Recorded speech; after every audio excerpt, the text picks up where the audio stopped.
Hello, I'm Joseph Crudup, and welcome to my storybook. Do you ever heard about the full-time NASCAR champion and has become a sprint car racing driver and winning races here in the Indianapolis Raceway Park? Know what I mean? No, I was about 10 years old. 10 years old when he first won the race on May the 29th, 1994. And he hasn't been sunshine forever. His first race here, first win in Charlotte, and then his second career win here in Indianapolis. Well, we're here to talk about the man they call Jeff Gordon. This is the book that I'm gonna read, and I hope you like this book, and I hope you enjoy it. He's one of my best stock car drivers I ever seen in this sport. Won two, three Daytona 500s, 97, 99, and 2005. Four NASCAR Cup championships. So, I would like to read this, and I hope you enjoy this. I hope you enjoy this book because I'm going to read it, and you're going to like it. Let's begin.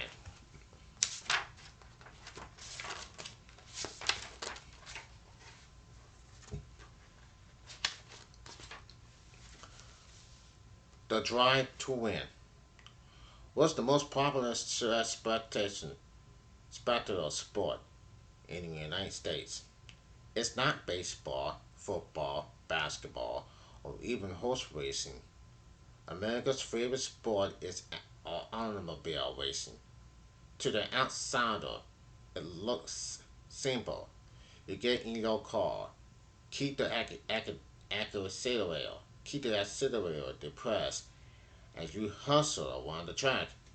And set your crew to keep the car in perfect condition and try not to go deaf as you wave your mechanic through traffic towards the checker flag. But intentionally, it's not it not it's not at all easy. Just as baseball, it's simple in the middle of hitting the ball. So racing is full of substitutes.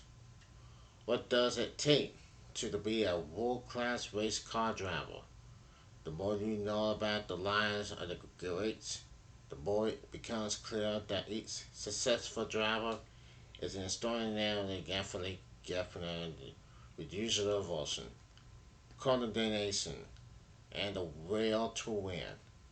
The concentration necessary to see a car speeding around at a track at 200 miles per hour for hour after hour, when a momentary lapse can cause instant deaths for him and any unfortunate driver near him. It's phenomenal. Any driver with his thought must be strong, self-confident, willing to set aside, and willing to take risks in order to have an opportunity to win. In addition, in addition, the top drivers had to be good businessmen and know how to put together a winning team. They had to find sponsors to put them in competitive cars. They relied on a pit crew to make sure that their car is always in peak performance condition, and they had to be militarily prepared each each race day to take into consideration a host of factors, whether the other races, the water racers, the condition of the track, and how their cars is responsible on that day. Without everything right, a driver won't stand a chance of winning. The drivers, the drivers in the race car legends series grew up around race cars. The fathers of Richard Petty and Dale Earnhardt were very successful race car drivers themselves. A.J. Ford's father was a part-time racer and a part-time mechanic. The Allisons and Unsers are an extensive family of racers. Only Marlon Ezrani's father disapproval of his son's racing led Marlon and his twin brother Ella and Anno and devoted themselves to racing at long age, despite the knowledge and connection and family can provide. Despite the knowledge and connection that family can provide, few of the legendary racers popular in the series met with immediate success. They need to prove themselves in sprint cars or mega cars before they were allowed to get behind the wheel of a contender stock car and a phenomenal expression in the car. They need to be tested in the tough races on the handleable tracks before they learn enough to handle the race situations at Daytona or the Brickyard. They need to learn how to get the most out of the wherever vehicle they were they were piloting, including knowing how to fix an engine in the wee hours of the night before a big race. A driver also has to learn to face adversity, adversity because crashes often take the lives of friends or relentless. Indeed, every driver has been lucky at one point or another to survive a scare or a bad incident. We have our tragedies, but what family has it? Remarkable the mother of Al and Bobby answered. I don't blame racing. I love racing, as our family, whole family has. What each driver has proved is that success in this most grueling sport takes commitment. Walter Payton, the great football running back, and Paul Newman, star of the many blockbuster movies, have both taken up racing and proved they have some talent behind the wheel. Still, it's evident that neither has been able to provide the devotion it takes to be successful at the highest level. To be a great driver, racing has to be in your blood. A Star is Born, Chapter 1.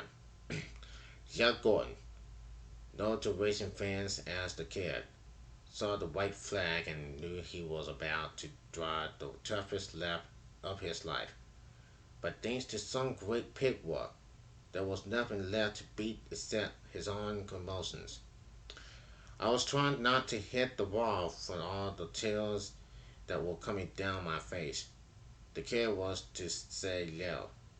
He drove low into the first turn, eased out the braking, and headed down to the long back straights. He repeated important patterning every intently the third turn, and that's in the fourth as Dora Ford got ready with the checkered flag. Seconds later, Ford waved the banner and Jeff Gordon had won the Coca-Cola 600, his first Winston Cup race, on May 29, 1994. A new star was born. If there's a feeling higher than this, I don't know what it is. Gordon sang in the winner's circle this Sunday afternoon at Charlotte Motor Speedway. This is absolutely is the greatest moment of my life. This is a memory and feeling I'll never forget. As it would come to pass, Gordon was only a little way from greatness. By the end of the next season, the National Association for Stock Car Automation (NASCAR) will be crowning a new Winston Cup champion. At 22, he was Rookie of the Year. Before reaching 23, he became the longest first-time winner on the circuit. Dale Earnhardt and Dale Walter, the biggest accessibility stars on the circuit, and would have combined to win over 150 races. Were much older when they won their first Winter Cup races, After just 3 years on the circuit, Jack Gordon would look out to find only 13 drivers who made more money in their NASCAR careers. And as he was to prove that Memorial Day weekend in the Deep South, Gordon also had a nose for business. His prize for winning the Coca-Cola 600 was $196,500. Shortly after the race, Gordon was taken in the track owner, Burton Smith. Gordon joked that the payoff sure had been a nice, round number.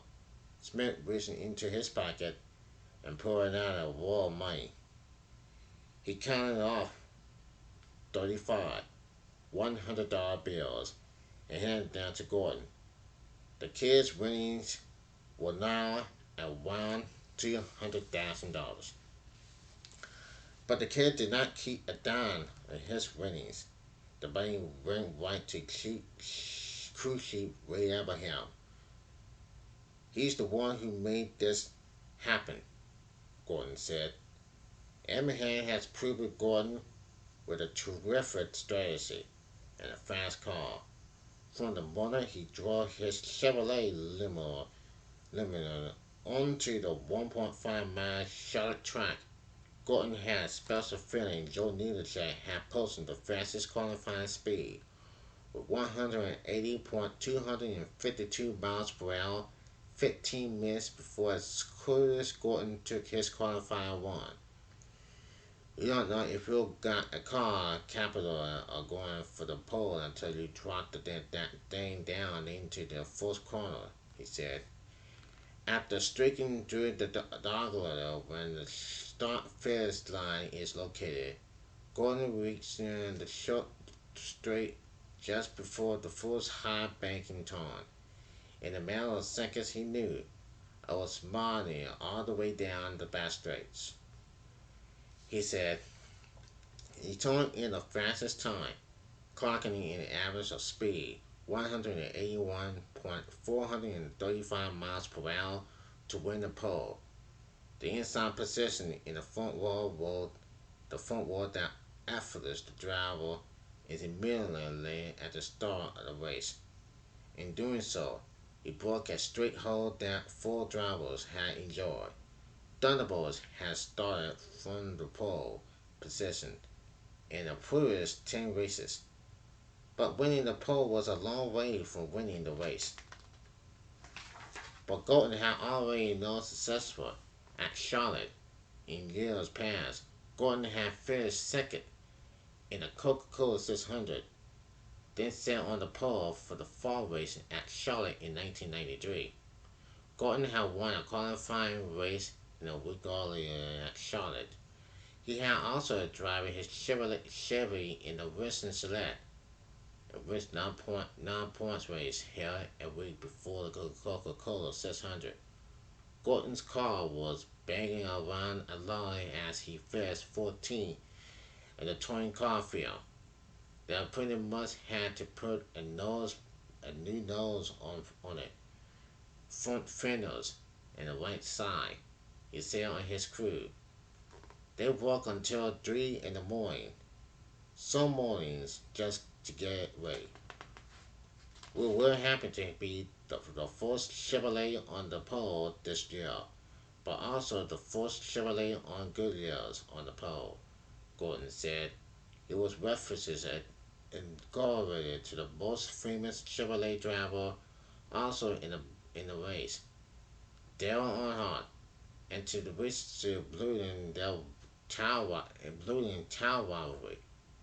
Huizos in Indiana based in the Tau and Tau Company had already put Saturn, Jeff Bonine and Nemechek to lose their towers and had tied to Cox Gordon to join their ranks. Earnhardt and Sterling Marley arrived at Charlotte knowing a victory by either, combined with one in the Sutton 500 on Labor Day weekend, would be worth $1 million. Marley had won the Daytona 500 and Daniel Earnhardt the Winston Select 500. Any driver to win 3 of the 4 events in the same season gets a $1 million bonus. In 1985, Bill Elliott became the first and so far only driver to ever to cast the big shot. The race was a tight one all the way, with over 300 or the 400 laps down. A concert fan came out, and all the leaders used this opportunity to help for the pits. Dale Jarrett went in first but came out second.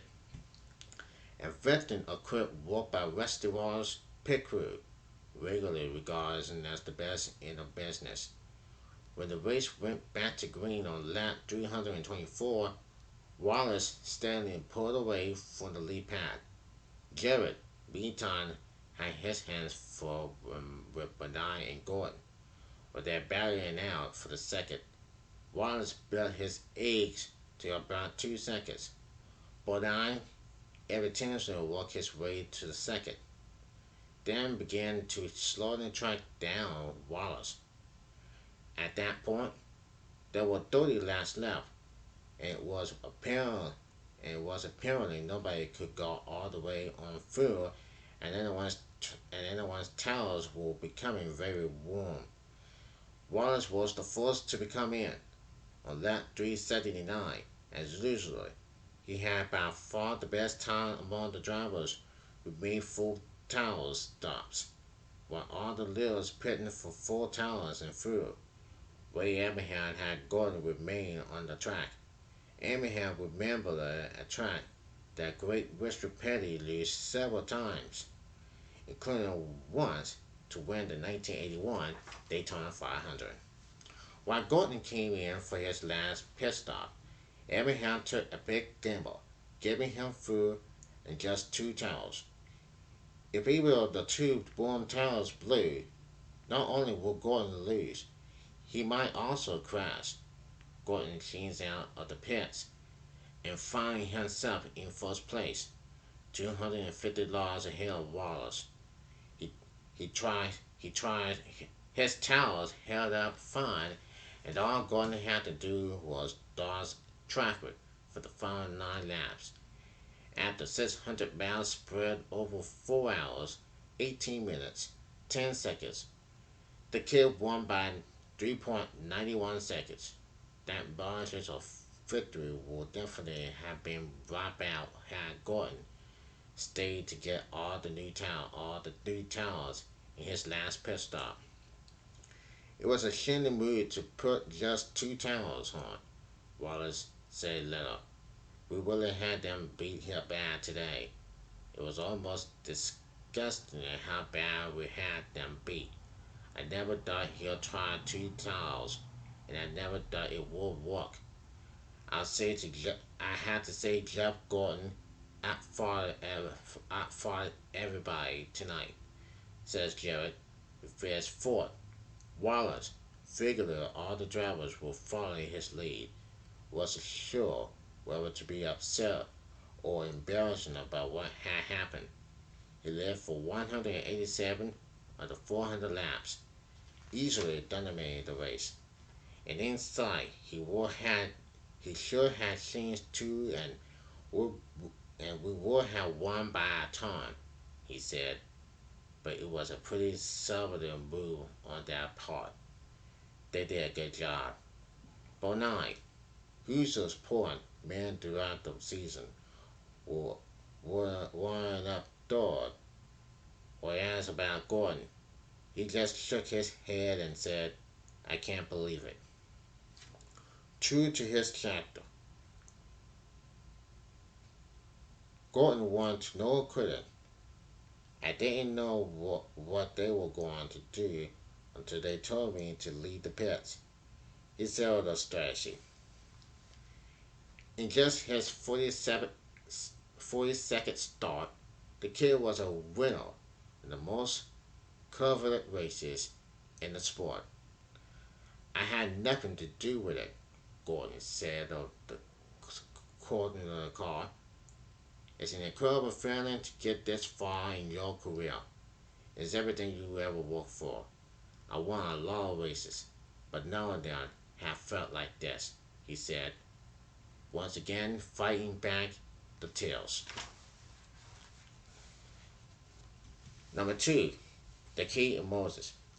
Jeff Gordon was born on August 4th, 1971, in Vallejo, California, a mile or so from the main Allen Naval Shipyard on the eastern shore of San Pablo Bay, about 25 miles from San Francisco.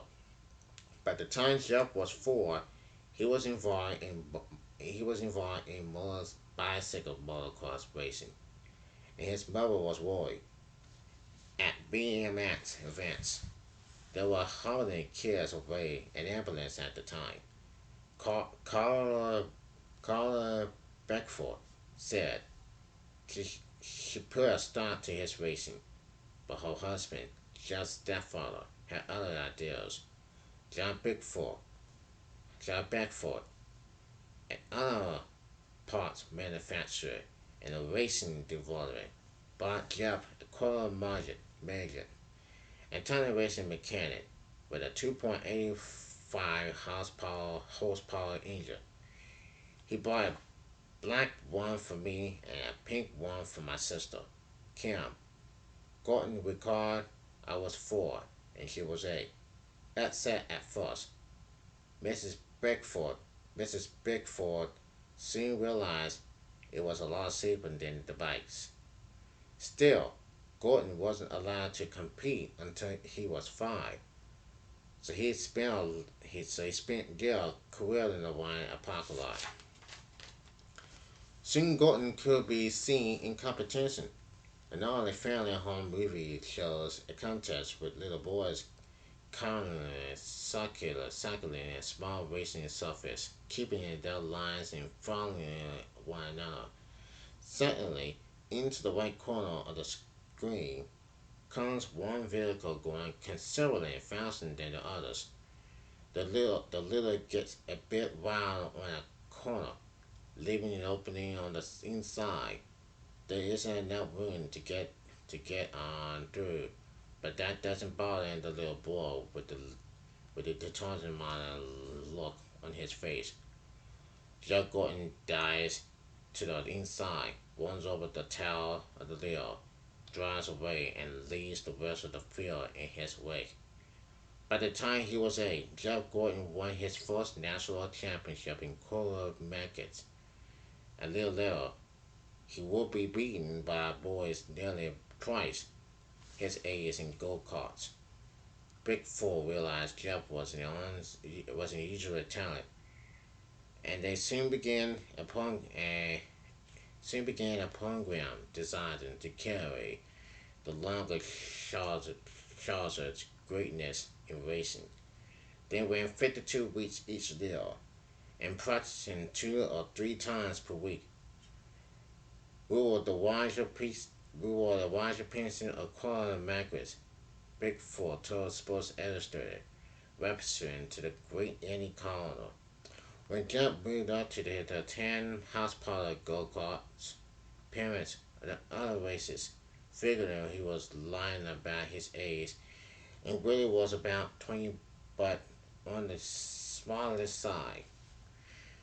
That much hasn't changed. The 5'7", 160-pound Gordon now has the appearances of a high school kid who sneaked into the NASCAR garage around disguising, dis, disguising as a driver who may be caught at any minute. Nobody wanted to race us, Bigfoot said. Those kids were 13 to 17, and we were killing them. We then moved up to Superstar Light. Now we were running against guys 17 and older, and those guys were going.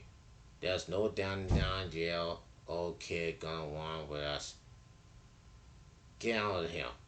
Jeff returned to Corey Makers, won a second national talent at 10, but felt trapped. By the time he was 12, Jeff Gordon had nothing left to accomplish at the grassroots level of racing. He was ready to move up, but the bigger cars could not be driven in most places by someone his age. In the Midwest, however, Big Wall discovered a circuit when there was no millionaires requirement. Nobody was fool enough to drive that long, Gordon said, so they didn't think they needed an age war. So the family moved to Pittsburgh, Indiana, 20 miles from the state capital, and 105 pieces of ground off West 16th Street North at the Indianapolis Motor Speedway. Each year, for the 3 hours on a Sunday afternoon on Memorial Day weekend, this huge event holds the attention of the other racing fans around the globe. They won the Indianapolis 500, the world's most famous race, but it was more than just a race. It is one of the greatest international sporting events in the United States. And perhaps the Kentucky Derby get more attention.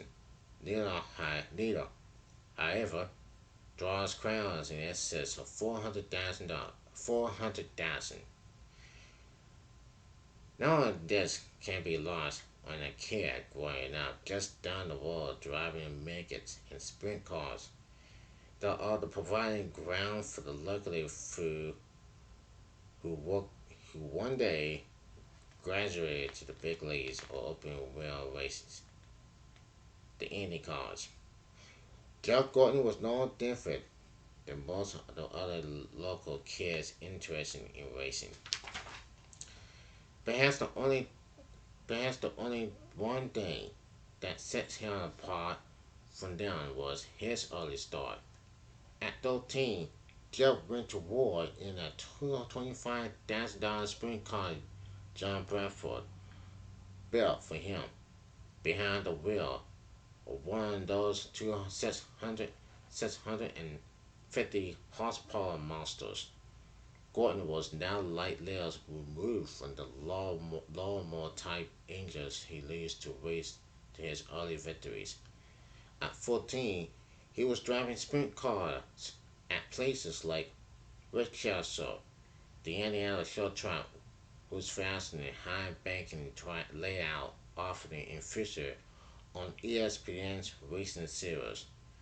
The ultra fast half mile over is exciting and sometimes frightening to watch, particularly from the in-car camera. He drove on a winter circuit in Florida in 1985 and setting after the move and the families moved to Indiana in 1986 to become the longest tail track there and in Ohio and Illinois. Before he was old enough to get an Indiana driver's license, he had won three sprint races against the best competition in the Midwest. While Gordon graduated from high school, he had to decide if he wanted to go to college or race. It was a serious decision. I started to look at racing as a job, said Gordon after he made his choice. The night I graduated from high school, I first fought in a sprint car race in Bloomington, Indiana. At 18, Gordon was driving 1,300 pound, 815 horsepower sprint cars. These fast, light vehicles bred around high banking circuits and can be dangerous, especially when handled by less than expert drivers. In comparison, Brixton cut cars are heavier, weighing 3,400 pounds, and less powerful, departing than about 700 horsepower than the Megget one on the United States Honor Club circuit. Gordon won the Gordon won the USAC Megget's championship that season. 2 years later, his parents advised him to jump to look into stock cars. He went south to the racing school operated by NASCAR Hall of Fame, Buck Baker at Rockingham, North Carolina. That first day, the first time I got in, I said, "This is it." It felt big and heavy. Gordon recalled felt very fast, but very smooth. I love it.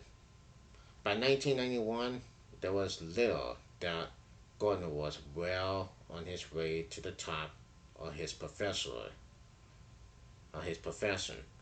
He drove on the NASCAR's Busch Grand National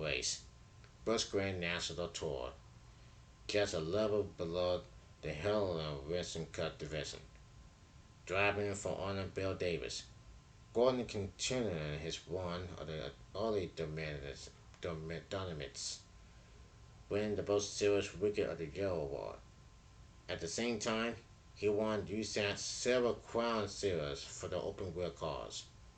The next season, Garrett was noted by Rick Hendrick, the Charlotte-based auto dealership giant. He also owns a stable of Winston Cup cars. On a Saturday in March 1992, Hendrick was in a lecture box watching a Busch race in Atlanta, as often is the case. Some Winston Cup starts win the race to become better prepared for their official event the next afternoon on the 1.522-mile track. Gordon battled adventures Dale Earnhardt and Harry Gant. Hendrick kept an eye on the unknown Carousel with the dangerous classic setup.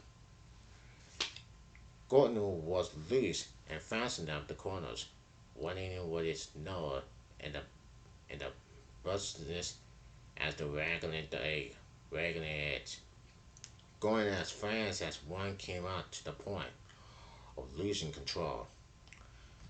I saw him go into the turn in 3 and 4, and he was so loose. He was really hastening his towels. Hendrick remember, I said, watch this guy bust his butt. But he keep racing like that lap after lap after lap. The regular is generally decorated without problems, run by the greats of the sport, and some of the most talented veteran, most longer drivers ever don't have the equipment, the knowledge, or the calculator to pull it off. No matter how impressive they appear, long drivers ever every tension is for the case there's too much and spin out, often they're putting themselves into a wall and getting hurt. Gordon didn't do it that afternoon. However, has a serious crash. The most devastating injury of his life came when he fell and broke his nose as a 5-year-old. Dale Earnhardt and Harry Gant were leading, and this white car was right up on them. Hendrick recalled, I told the people with me, you just can't drive a car that loose. But Gordon held on to win his first NASCAR sensational victory. I asked who the driver was. Somebody said, that's that kid, Gordon. Hendrick was immediately remembered of the prodigy of his multi-car operation of the 1980s. He said, it's too bad he's got a contract because I see a lot of Tim Richmond and him hanging in his car out there like that lap after lap after lap. His roommate said he doesn't have a contract. 2 days later, he did. In his first meeting with Gordon, Hendrick saw something he had not expected. I was almost in a daze, he said. Jeff had it all. It was just scary. He's good looking, and I couldn't believe how well he handled himself at age 20. What I found was a man, long guy who was kind, or humble, a little bit bashful, and sponsors dream. By the time he reached his 20th birthday, Gordon had posted more than 500 short track victories. He moved to stock car in 1991, winning the Grand National Rookie title. The next year, he won the 3 Busch races and a series record 11 pulls, and on his Winston cut short track, Winston cut shot 100. With NASCAR's rapidly expansion in the late 1980s and the early 90s and 1990s for the Southeast regional sport to one of true national appeal, with each race televised and new label or drivers emerges. There was the late Alan Quigley, who came out of Wisconsin to show us the good old boys, and in potential won the Winston Cup Championship. Richmond was from Ohio. Annie Lovin, also a transplant in California, was the sports net star. Finally, there was the kid from California by way of Indiana. Chapter 3. The Prodigal. By the end of 1992, after Gordon had won 11 burst poles in 3 races, there were no mountains left to climb in stock car except one of the Mount Everest of the sport, the Winston Cup Circuit. Although he had plans for Gordon for 1993, Hendry put the kid behind the wheel for the 1992 fall race in Atlanta, Georgia. He qualified 21st, no Eastern feat for the first timer in the world of the Earnhardts and Wallace in the Hoosiers 500 and the Hooters 500. Gordon finished 31st, collecting $6,285. His performances did little to attract the attention of reporters, who may have figured that he was just another Lon also ran through into the season-ending race to see how he could do against the big boys. However, his next competitive appeal was something not to be forgotten on the circuit. Gordon opened the 1993 season with a stunning victory and won the qualifying races for the Daytona 500 at 21. He had mastered the Daytona International Speedway, the grave law, the host for meeting a driver with, with far more experiences. Daytona is battling the world signal of speed. In baseball, the ultimate event of the season is the World Series. In football, it is the Super Bowl. In hockey, it is the Stanley Cup. All of these are held at the end of the season. In stock car racing, however, the biggest event of the year starts the season off. Every February, all the great country Florida to test themselves and see if they can put their names in the record books. Richard Petty has. He won here several times in his extraordinary career. Darren Earnhardt also has, if only because he has led to win the Daytona 500. In 1993, Jeff Gordon put his name in the record books by becoming the longest driver ever to win the Daytona 500 qualifier.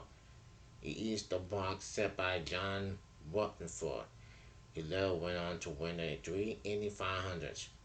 Rutherford's mark has stood for 3 decades, with Bobby Labonte and Kenny Wallace among those first joining the tour. The, the competition for 1993 Rookie of the Year honors figured to be finished. It wasn't. Gordon opened the season with a fair place finish at Daytona, an astonishing achievement for everyone so long and proof that his qualifying race victory 3 days early was not a fluke. Although he won no major injury, Although he won no major races, Gordon finishes in the top 5 several times and 11 times in the top 10. That was good enough for him to be named Rookie of the Year on the Winston Cup circuit. Gordon 22, the 22-year-old was pleased, but in talking fashion, said he could have done better. A look at this year as a learning experience and as a chance to do some pretty good things. he said in New Lord when collected a $25,000 check for being named the top rookie in the series. We had a good deal, he said. I learned a lot and I had the opportunity to race with the best drivers in the world. He also won a decent amount of prize money, $725,163 to be exact. Of course, all the money goes first to the owner who uses it to define the cost of maintaining the car and hiring the crew. But there was some disappointment in his heart as Gordon accepted applause and the money. Later in the season, he had become among the top points winners of all Winston Cup races, but had failed out of the top 10 with only a few races left. I felt like we were awful close to win a few times, Gordon said. I just thought we'd win a race, and one of our goals was to finish in the top 10 in the points. We like to reach low goals. One goal he and crew chief William Abraham did was winning a pole. In fact, their accomplishments at Charlotte in October. It was to put them in the rich bus class in the following February at Daytona. That pole was a big thing for our team, Gordon said. It made us all feel like we were on the race. We were on the right track, going in the right direction. I just wish we could have won a race. 2. Soon, the comparison began. Could be could he be as good as Earnhardt? How about Davey Allison, who inherited the legacy of Richmond, only to be killed in 19 only to be killed in a 1993 helicopter crash at Talladega? How good he was he? How good he was he? Really? The kid didn't have to answer that question. Earnhardt, who had taken a lengthy lead to Gordon early on, did it for him. His age doesn't really have anything to do with it. Earnhardt said that Gordon Boy is a very good driver. I had no problem racing with him anywhere on any track. The man knew as the tournament contender. He's probably going to win a lot of races and some championships. Consideration that there are close to 40 compulsory cars driven by as many skilled racers. That sounds like some long shot prediction, but Earnhardt knew talent what he seems is. He liked very much what he saw in Gordon, although even he probably could not have figured it would happen as far as it did. Gordon treated all of his newfound fame in modern fashion. Winning Rookie of the Year was a goal we had all season long, and we're happy about that, he said. But there was some really great competition from Bobby and Kenny. I like to think all three of us had a pretty good future in Winston Cup racing. Actually, Bobby Labonte and Kenny Wallace had not given Gordon much competition on the tracks. But Gordon was worried about their futures. Labonte was to become a star 2 years later.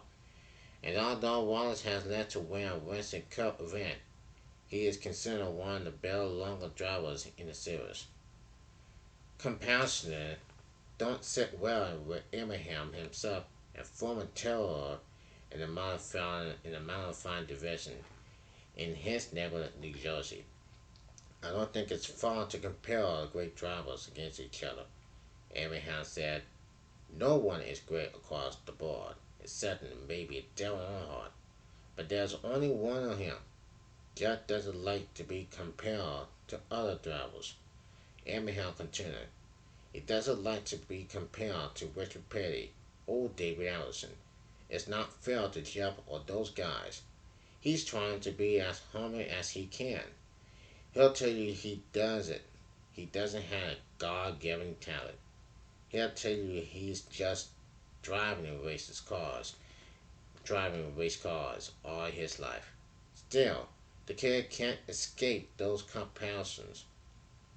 All the success has its price. How Gordon was to survive, it will be the key to his future. The fans, the fancies of the competition hasn't escaped him. I knew that there would be a lot of the line when I got to the Windsor Cut, he said. But the competition really is incredible.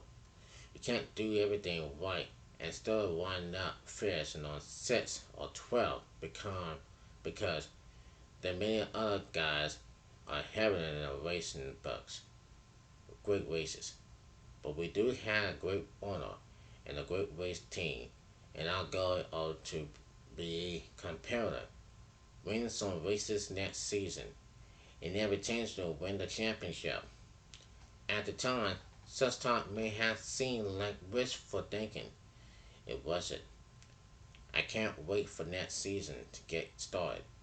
He said, next season, the start of the next season, Barney usually revealed Gordon announced he was engaged to be married to Brooke Shelley. Shelley, nearly a year older than Gordon, was winner of the Miss Winston Beauty Predicate in 1993. Her role as Miss Winston was to smile in a Windsor circuit and plant a kiss on the cheek of the victorious driver. According to the rules of the contest, she was not allowed to date any drivers. Gordon met Sally after his victory in the 1993 Daytona qualifying. Gordon took one look at the startling bonnet and had a feeling this was the woman of his future. Jared wasting no time in the winner's circle that February afternoon and immediately asked her to lunch. Then the direction began. They spent stormy mornings during the 1993 seeing each other when, when, and where they could. Everybody knows you can't date Miss Winston, and I did. He was led to confess. Hiding her for so long was difficult. It would show up at racing facilities without an escort and never seemed to have a date. People in the sport began to wonder how two people so long and attractive could be lunatic on her as if I was gay. Gordon joked with a reporter, I am now a master at sneaking in and out of the hotels. There were the restaurants where the Zetas was, and the other of the sisters. Once, when they planned to take the same flight, Dell Waters' crew showed up just before Jeff and Brooke were to board their plane. Brooke left the gate early and hung out until everybody was gone. She caught in a flight. She caught a flight 2 hours now.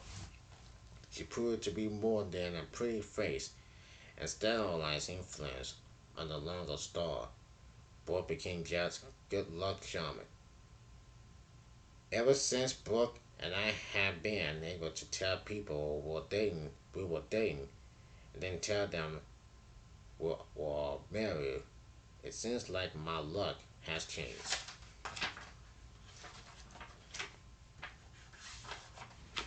My luck never was the same until I could tell everybody about our relationship. Gordon continued. Now, I'm very happy at the racetrack and I'm very happy we're away from the racetrack. It helps me stay focused. It helps me stay focused. Keep Brooke happy because she makes me happy. When she makes me happy, I drive bell. The night before the running of the first class at Daytona, Gordon proposed to Brooke. He had brought a ring to the French Ridge one and was waiting for the right moment to park the question. Just as he was getting ready, he noticed some folk from the Ocola having their fun section. Not waiting to propose while racing people were watching him. He delayed leaving the restaurant, going to the bathroom several times and ordered the dessert. Something he normally never does. Finally, the white mother came. Jeff proposing, Brooke is sitting and cried. It has not been revealed whether Jeff ate his dessert after the engagement dinner in Daytona, but it didn't bother him the next day. He went out and won the bus class. Later, he won twice in the span of a week at Charlotte. The first victory didn't count in the standings because it came in the Winston Select Open, but the second, officially the first of his Winston Cup career, began the one who in appears nowhere in sight. On November 26, 1994, Jeff and Brooke married. Caroline Bride magazine printed in a great story about their wedding. The Gordons then settled down in a house on the shore of Lake Normal, a large body of water outside Charlotte, nicknamed Lake Speed, became so many race drivers lived there. After the honeymoon in St. Martin, the Gordons flew to New York for the NASCAR Rewards banquet. As the eighth place finisher in the Winston Cup race, Jack got to collect $7,500 and make a speech in it. He paid tribute to Brooke. It was really fun for me because now I'm married. I get to say wife, Jeff said. For so long it's like girlfriend, fiance, and I was finally able to say my beautiful wife. So that was a perfect place to do it at. Really, the first time. Like the engagement dinner, Brooke had no idea what Jeff would say. She encourages him to write a speech or at least some notes. He did not that he would know what he would say. It just came out. Here I was thinking of all the people that was special to me in racing, and she plays a major role in beginning very special on and off the racetrack, Gordon said. By the time the 1994 season was put in the record book, Gordon was weighing 1,779,523. He would have the current season drivers with a, with a 2 decades of experience could only dream about. There will be two twins, one second, one third, two fourths, and fifth, and seven more top 10 finishes. For most, it would be considered a career layoff, but Gordon was sure his future was still brighter than his past. The sky's the limit, Hendrick said before Gordon has finished posting his grade numbers. The first time I saw him race, I didn't even know the name, but I knew he was something special. But Del Jerry pretty much summing it up. It shouldn't be illegal to be that long, that good looking, and that talented, he said. We'll be back with the chapter 4 of this story of the Jack Gordon book right after this.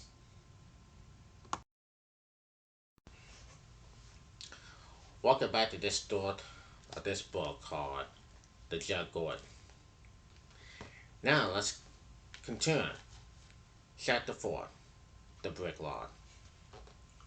2 months after his trump in the big race in Charlotte, Jack Gordon was still looking for his second victory. The next big race on the circuit brought him to his old stomping grounds, Indianapolis. The Indianapolis Motor Speedway was hosting a stock car race. According to tradition, this was unthinkable.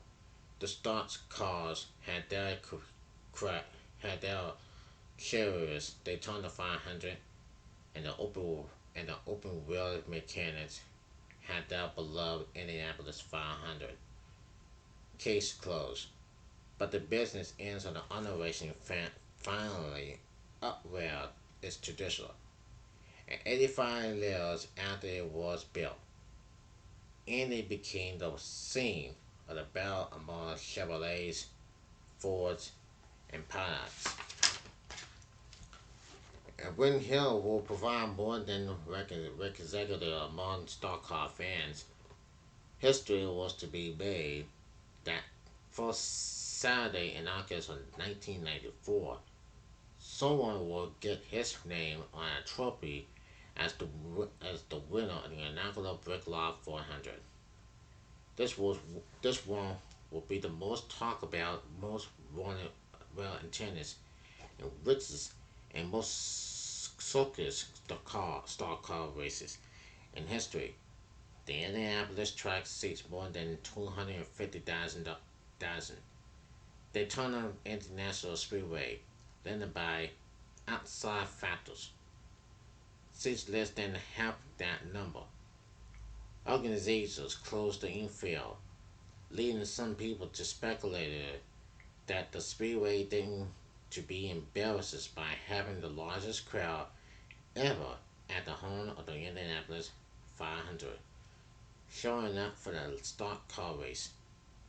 Given the well established loyalty of the old fans, the great group of the sport, and the novelties of the first stock car race, some say Indy could have sold a $500,000 track tickets.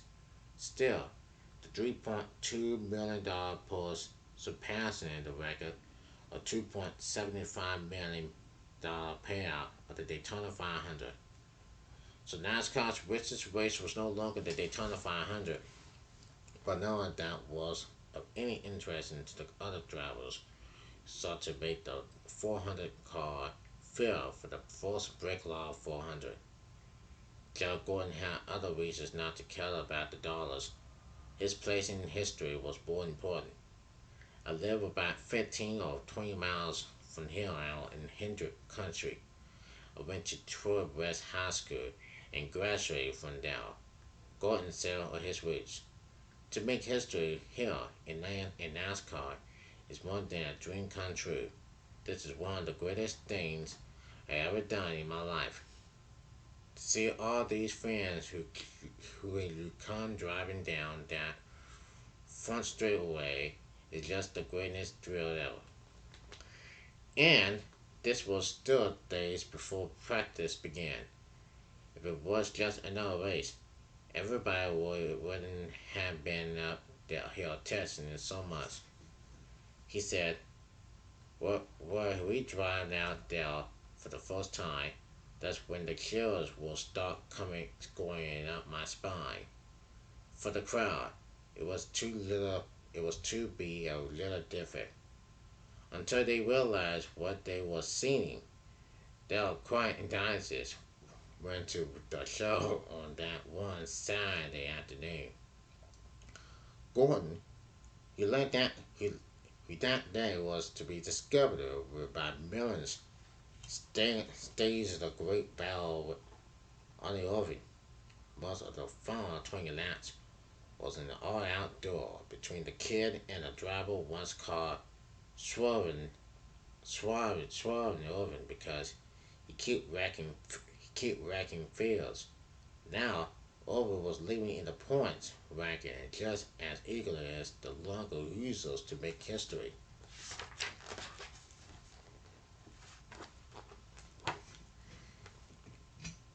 It got very excited the last 20 or 30 laps.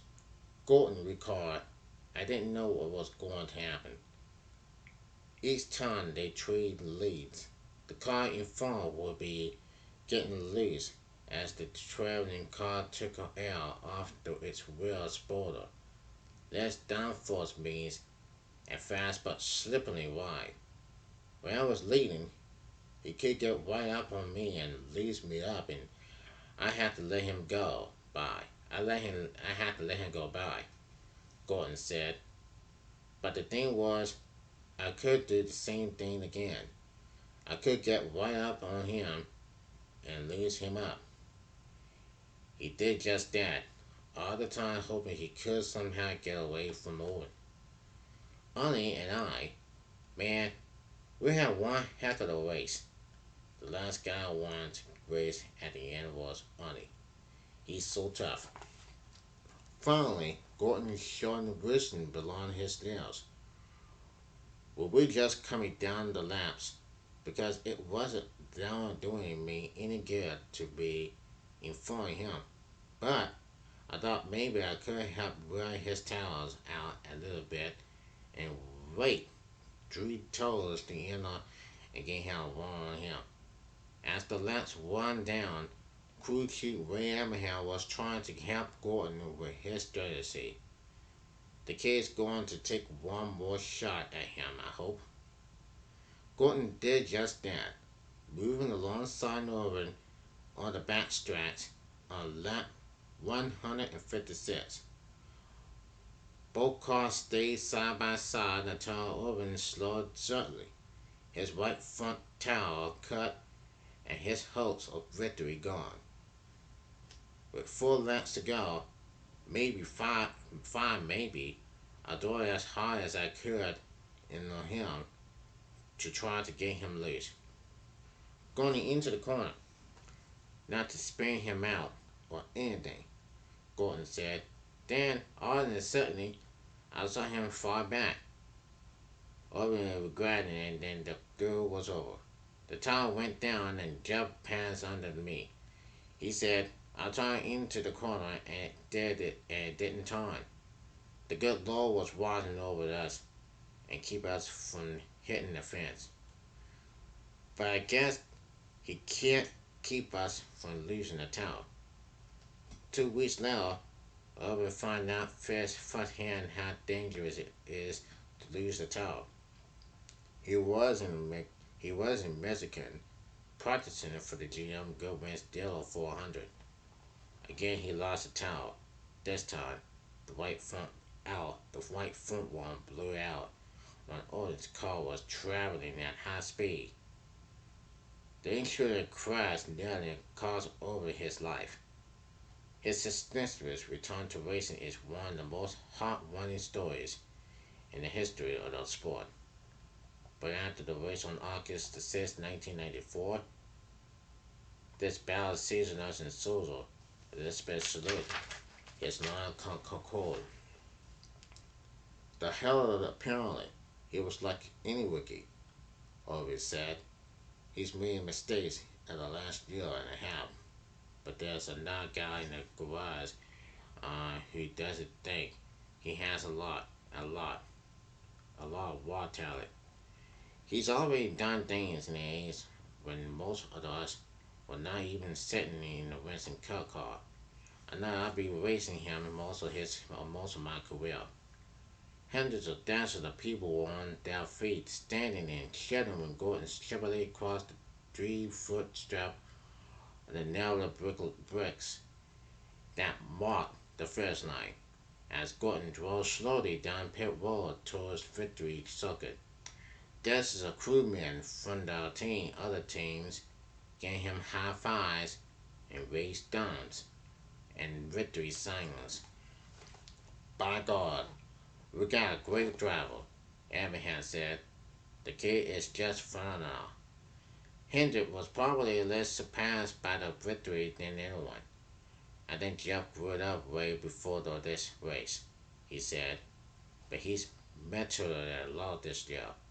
He's more patient. He knows when to race. He knows how to win.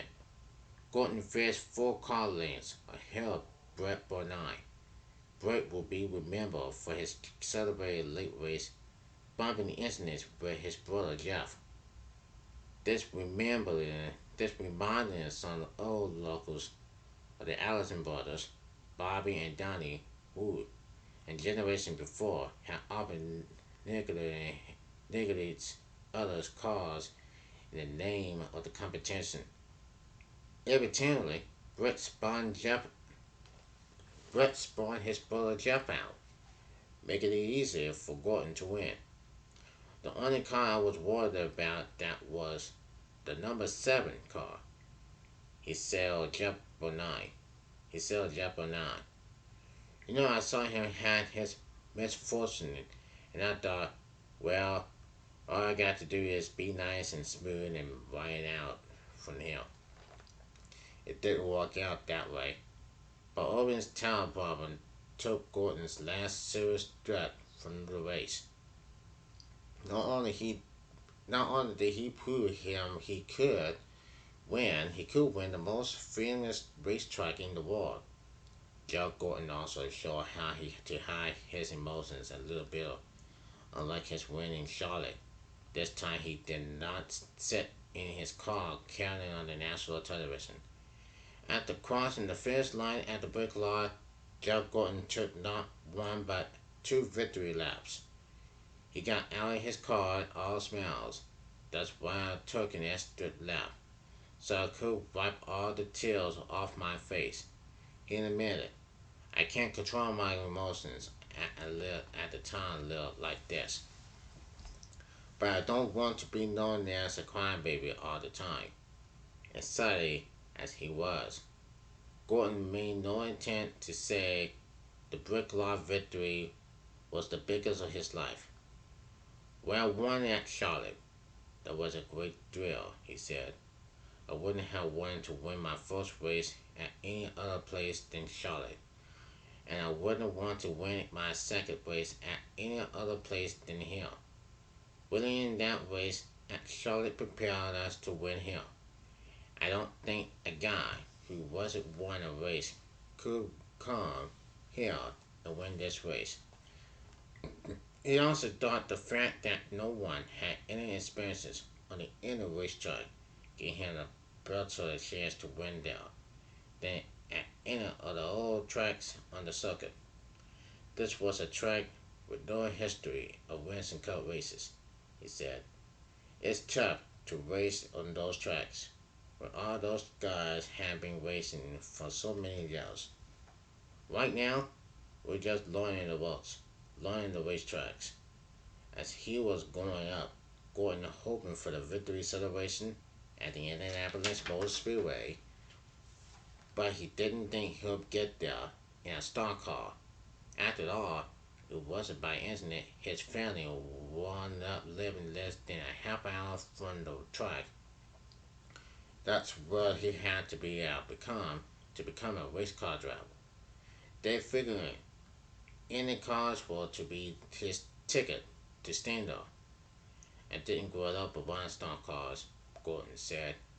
I grew up around open wheel cars and Indy cars, and all that was really a part of life. But when I got to a certain age, I realized it didn't matter where I went as long as I was racing. There wasn't any certain place that really took me away. It's just that while we're looking for opportunities, and opportunities came to me in the stock cars. Although the cars he drove the way to victory in the Coca-Cola 600 and the Bricklaw 400 get Gordon pretty wise. Wonder why he had a pretty name. The Charlotte car was the Charlotte car was called Boca after his fiancee, but the Indianapolis car was named Bogo and is now on display to the public. Bogo is heading to the Indy Museum. Abraham said later in the season, but we got some races to win with the first. First were on Gordon's mind that afternoon. As bad as my memory is, I still remember William Hamlin's name. Gordon said of the winner of the first Indianapolis 500. I don't know what it was like back in 1911. I don't if anyone is important me the race like they did this one. Anyone want to win this one that they did, but only the kid was celebrated at the end, in the wake of their party. He talked about something that would mean more than a victory at Charlotte or Indy. The top of them all would be to be win that Winston Cup championship. He said he may be out of weeks this season, but winning the team of the future. Little did he know at the time that the future was only a little away. Chapter 5. They're at the bat. Jack Gordon wasn't even finished with his victory lap in the Bricklaw 400 when the celebration began in Pittsburgh, where any planning and parade of cars took to the streets of the town less than a dozen of people soon after Gordon saw the checkered flag at the Indianapolis Motor Speedway. This is probably the most excited day anybody around here has had in years, says Terry Smith, co-owner of Smith's Pond. When fans watched the race, there were chills, there were tears. It was phenomenal, just phenomenal. I think everybody thought he had a good shot, says Vince Poster, owner of the Pittsburgh Pizza Shop. The way he's been driving, been working at the jail last year, and his win at the Coca-Cola 600. I think everybody was just hoping. Court and Cap Lucas had sores in business right after the race. Olin Dana Burlington said, "This place is walking." He said that day, "They're going to burn down the town tonight. I have a feeling the place just of the water." Later, Jack Gordon was almost as happy with them as they were with him. "I hope they put bonus and they're real proud of me," he said. "I'm proud to have raced and grew up in Indiana." The Indiana connection reminded him of the biggest thrill of his boyhood. His classmates had older and held when he showed them the photograph of full-time Indianapolis 500 windmills that he owned. Now other school kids and their parents were clamoring for his photograph. The demand for his photograph created a little problem for Gordon. He was caught between two contracts. He was supposed to sign the photograph at Tri-State Speedway in Huntsville, Indiana, where he raced sprint cars as a teenager. But because he had won the Bricklaw 400, he had to go to Disney World the next day and serve as Grand Marshal of the parade. It's very unfortunate that Jeff was not able to make his appearances, Gordon spokesman Jimmy Johnson said of the Tri-State Province. Johnson should not be confused with a football coach of the same name, but the sponsors put millions of dollars into racing. When you win the biggest race in the history of the world, you have to do what you have to do. Jeff would not do anything to hurt the Tri-State Speedway and the Indiana fans. I'm sure he'll make. I'm sure he will make it up to the fans. Johnson continued. He volunteered to do another date at no charge. The Indiana fans are real race fans. I will sincerely hope they will understand Jeff had no other choice. And then after winning the race, Gordon was still excited. It was not hard to understand why. "I didn't sleep a wink last night," he said. "I was wide awake all night, tossing and turning and going through every moment, every lap. I'm still full of energy, so I'm still on cloud nine. I'm still very excited. It's going to take a while for it to really sink in." How did he celebrate in the hours after the race? A big dinner? A huge party? No. Jack Gordon didn't want to enter that. He simply wanted to spend a quiet every evening with Brooke and watch the delayed location TV broadcast of the race. He wanted to see what he did to earn his 613,000.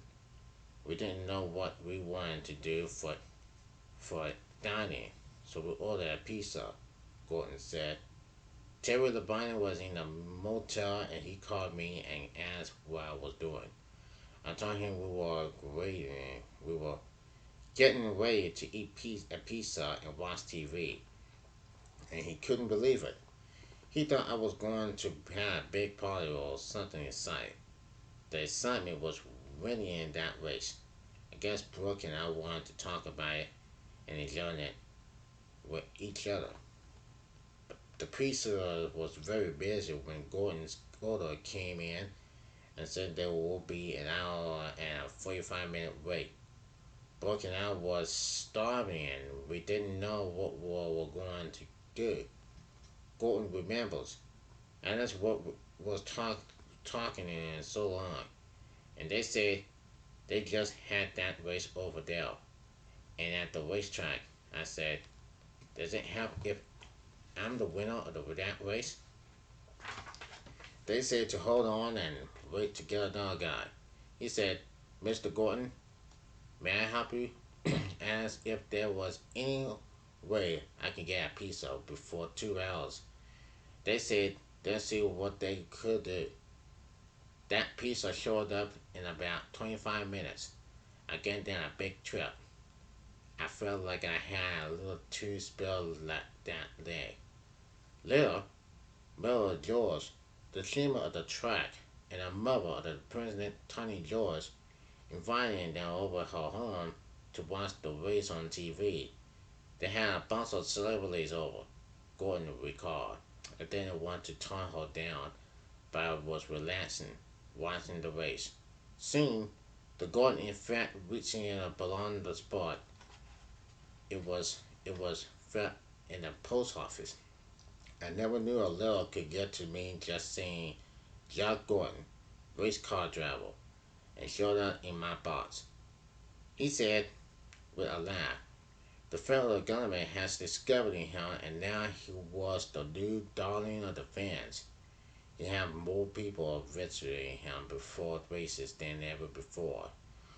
When you come to the track, when you come to the racetrack, it's a little more like Dale Earnhardt's trailer when there's a few people watching outside when you go in and came out.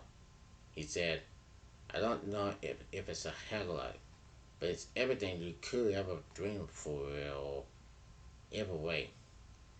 In 1995, Gordon won a race at Rockingham, Atlanta, Bristol, Daytona, London, Darlington, and Dover.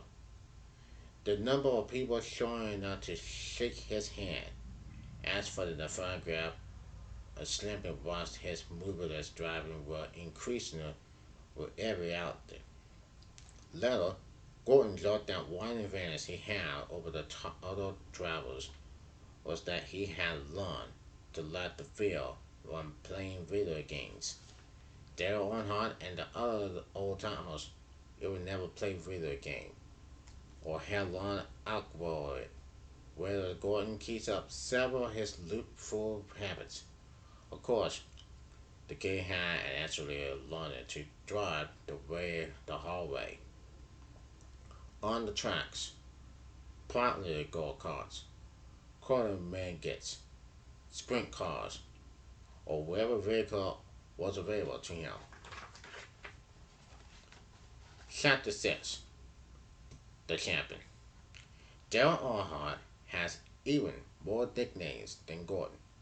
He has been called the Antennail, the Dominator, the Internal, the Man in Black, Darth Vader, Ironhead, and some less complimentary things.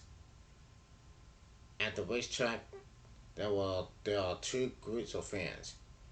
There were roots for Earnhardt and those who root again against him.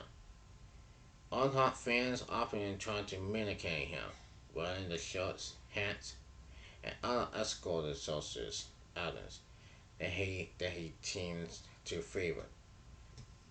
They dress in black, style that mustache like that on Earnhardt, and wear sunglasses similar to his trademark refractory shades. At the track, there can be as many Dale Earnhardt like lookalikes as there are participators at the Evans Impersonalities contest. Those who work against Earnhardt often wear t-shirts implemented with the words anybody but Earnhardt. Earnhardt's physical sustainability on the track has always been win at all costs. Those who don't move fast enough are non aside. He has bumped more than his fair share of opposing drivers, sometimes facing them into the wall, off the track, or into dangerous spins and crashes. Fans never appreciated seeing Dale Hable bumped by Dale Earnhardt.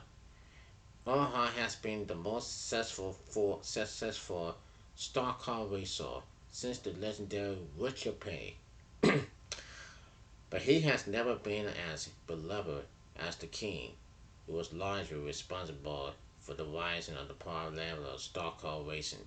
Indeed, Earnhardt has worked to create his management of the bad guy and the black hat. The angry gunslinger come to town to seek revenge. Once, when asked why he ignored a black flag ordering him to start his old looking car, Earnhardt explained, I wasn't looking for the black, I was looking for the shackle. Another time, after the brilliant driver and the brilliant try to the one not fish, Earnhardt refused to accept praise for his effort. Second it no good, he said. Earnhardt is tough and gruff. He asks for no mercy on the track, on the racetrack, and the offense not.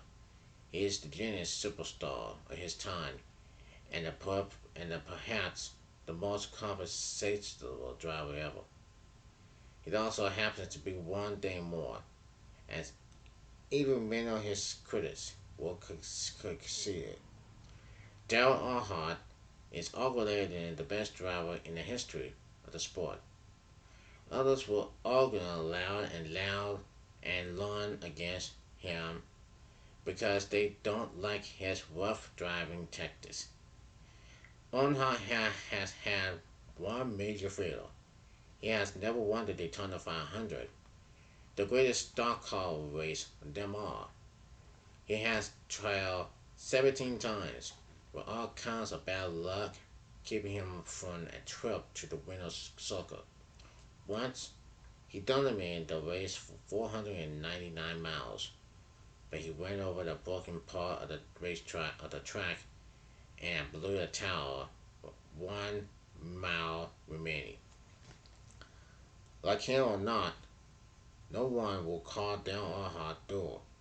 He is the most spectacular driver on the circuit, a twist of fate, or the preliminary for NASCAR that puts him at the radar at the wheel of the field.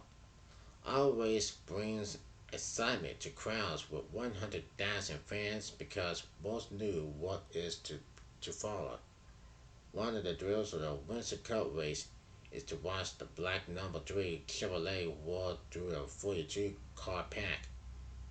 Earnhardt is a master at failing a race to pass another drivers even if the other cars are traveling at nearly 200 miles per hour. At times, Earnhardt must take invasive action. He has been known to get his car sideways, spin it around, or cut through the grass, all without losing the position. Few ever has shown such an unable to handle it, speeding a car weighing nearly 2 tons. In 1994, Earnhardt won his seventh Western Cup title. Only Richard Petty had won that many before. No other driver had won more than 3 drivers' championships. Many people had thought Petty's record of 7 titles would never be touched, but not only had Earnhardt tied him, he had also won those titles in a shorter time span than Petty. He had won 4 times in the past 5 years, and entered the 1995 season as odds on favor to win his 8th championship. His next Winter Cup title will be his 8th, one more top than the legendary Richard Penny. Then on is King Jeff Gordon. The kid done a man the sucker for most of the season, but the titles are not easily won. And old champions don't go quietly. All Hot Century didn't. On the July 4th weekend in 1995, Gordon won the Pepsi 400 that gained him victories at Indianapolis, Charlotte, and Daytona. The three great Americans, the three great American racetracks. If he had announced his retirement that day, his career would already have been a success. But everyone thinking along those lines would have missed the large Larson story. One can never be really sure when or well until it's past. But after it happens, everyone's recognizing it. I don't know if it's being passed or not. One Vincent's boats were total annul after Gordon was forced to drive more than 100 miles on two world towers on the way to win over July at London, New Hampshire. But essentially, interestingly, it may have passed from Earhart to Gordon the following week at Pocono International Raceway. On, the, on that hot Sunday afternoon, Vincennes and all the Chevrolets were beaten badly by the Fords. Thunderbirds took 8 of their first 9 positions on days as those. Earnhardt usually find that way to survive. Even Don, not in Miller General 500, not in Miller General Drive 500.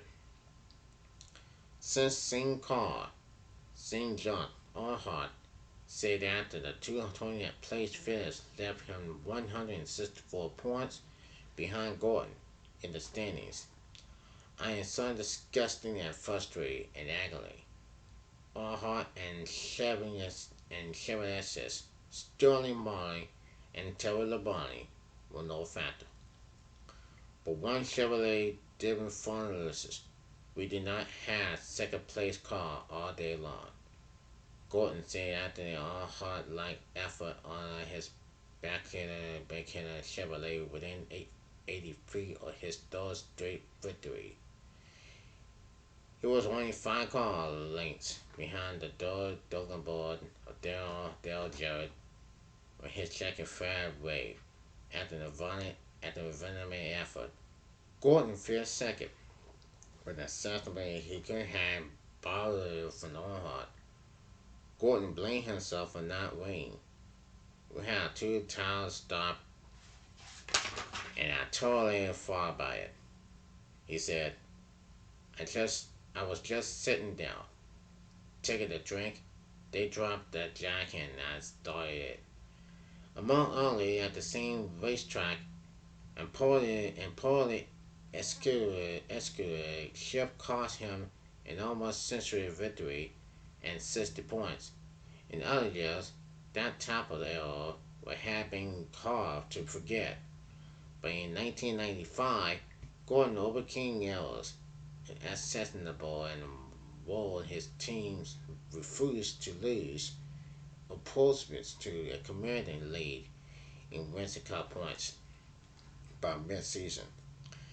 They had to fight real hard to get us back up there, he said after the crews overcame his pit road laps at Pocono. So, this one's for the team. And with goalie Gordon crucial Ray Abraham's strategy for the victory at New Hampshire's International Speedway. The closest the closest Gordon will come to claiming responsibility for winning is I draw my heart out. If everything, I draw too hard, he said after nearly stealing the spotlight from the forwards at Pocono. Still, he was on his way, and people were starting to know it. Perhaps the first to realize how great Gordon could be was 3-time Winston Cup champion Dale Walter. He compares Gordon to a great pitch, saying you have to get to him early. Once he gets rolling, That ball will be hard to beat, Walter said. Gordon was warning and didn't stop until the hard season beats the 7 victories in 8 polls. If so, Walter might have several more moments to remember. Still, he'll never forget what he saw on March 24, 1995. Walter has won 84 races, trying him for third on the NASCAR career list, so he is not easily to impress. But when Gordon became the only driver ever to qualify at different Darlington at speed in excess of 170 miles per hour, even even though D even though DW was stunning, watching Gordon attack the internationalist old tracks as no one ever had. Walter thought about some of the late greats of racing. When Gordon ran what he did, Curtis Turner, Fireball Whoppers, Joe Rittenhouse, all them guys up in heaven said, "I'm glad I ain't winning Darlington this weekend. I'm glad I ain't winning Darlington this weekend." It was no fluke. Gordon was awesome. It looked like a sure winner. But he and Bobby Labonte crashed late in the race. The kids at the winners' celebration and the SOT trans the kids at the winners' celebration and the Transat 400 went to Molly. Elizabeth, all Gordon had to show for his effort was a badly broken race car. Emotionally, the scars ran deeper. For, for perhaps the only time all season there was a bit of doubt. I guess the ego was the guardrail. Is that you're not in a real race car driver until you're the one at Darlington, he said. I believe in that as much as anybody else. He remembered that 6 months later, winning the coveted Sutton 500 at Darlington. At the end of the season, Earnhardt made an amazing run at the championship. Gordon's 305-point lead was reduced to 300 when Earnhardt won the last of the 31 races. But it wasn't quite enough. He'll be up there drinking that milk. He'd be out there drinking that milk at the front table, Earnhardt said of Gordon that November day in Atlanta. A month later, Gordon showed up in New York to collect his Winston-Cut check for $1.3 million. He didn't forget Earnhardt's quote. Dell had said, Dell. He said, raising a champagne glass for all to see as he saluted a whooping but beaten foe. Then Gordon down its contents. It may have been the first toast in the history of the Fernwell Astor Hotel. I see why this guy wants to do it so many times, Gordon said. There are lots of things to be happy about, and that's a lot of money, indeed, including a postseason bonus. On a record of $4,347,343 in 1995. His racing post totaled $2,430,460, which leads to the Winston Cut Circuit. Earnhardt, with 68 career victories, is sits on the all-time list. It's hardly a way to consider that Gordon is now the best driver on the track. I don't know what people are accepting out of him. He's going to be grilled than sliced bread or what. The internal said, I don't think he's going to be a better driver than Richard Petty was. Winning one championship doesn't make him the greatest driver in the world. He's a good driver, but he's got a long ways to go to win 200 plus race. He's got a long ways to go to win 200 plus race and 7 or 8 championships. During his championship run, Gordon would not permit talk or the possibility of serious trouble to intend interfere with the main trust of our team. We don't think about championship. We don't talk about championship, he said midway through the season. We just get ready for the next race. Gordon was only 24 when he accepted the trophy that meant for him for at least a year he was the greatest stock car driver on the earth and second longest racing car championship ever. Bill Redford was 23 when he won in 1950. Earnhardt was 29 when he won his first title in 1980. Before the 1995 season had ended, Earnhardt and Gordon were together on boxes of college varsity mini rates, the Billionaires, the Champ, and the Kid. When the checkered flag fell for the last time, Gordon was both. In 1996, he had another wonderful year. For several months, he led in the Winter Cup Championship, and that spell was predicted another title for the long racer. But Terry Labonte won a string of races right at the end of the season, and in one of the top tiniest finishes in history, escalated his second driving championship. He had also won. He had also won in 1984. In 1997, Gordon got off to a flying start by winning the Daytona 500. Early in the race, he pitted when he thought he had a flat tire and told his crew chief, "I just cost us the race," but some aggressive driving brought him back to the front. When Dale Earnhardt crashed twice, including once near the end of the race, Gordon got to cruise into the finish and got to cruise to the finish line under the yellow flag. At age 25, Gordon became the longest driver ever to win Daytona. While the Daytona 500 was the first race and first win for Jeff in 1997 season, there were other victories just as sweet.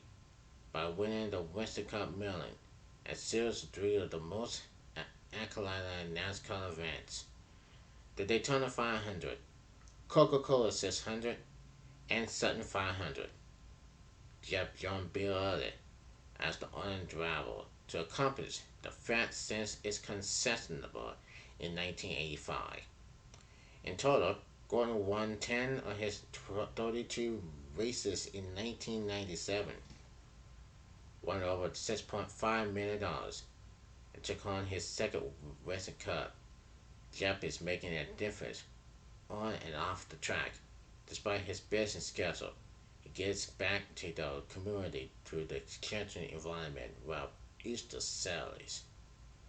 The Making Rest Foundation, which grants risks to intentionally to tenderly ill children in the leukemia scarcity of America. His car-owner, Rick Hendrick, is currently fighting and forming a leukemia, and his crew chief, William Ham's son. He's also diagnosed with the disease, having made racing cut history in his 7-year racing career. He recently joined the list of the NASCAR's top 20 winningest drivers, already the equal of many winners drivers. Jeff Gordon is set to be a force in the racing war for years to come. And there you have, folks. That's the book of the man, Joe Gordon. Joe Gordon had won.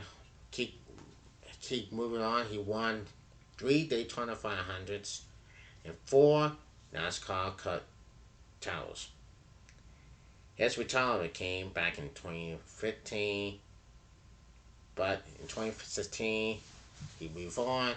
He raced hard in Bristol and then retired again. He joined the Fox Sports on the boot, with Mike Joe and Del Walter. After this year when Jeff Gordon stepped off, stepped aside the booth, he joined the Rick Hendrick as the chairman or something like that that he remember. And that's all I have to say for this for the book. And there is once again the book, the man they call Jeff Gordon, my favorite book. Tune in. I'm Joseph Crudup. I will be seeing you next time. Tune in till we meet again. This is Joseph Crudup on my storybook. Had a great time.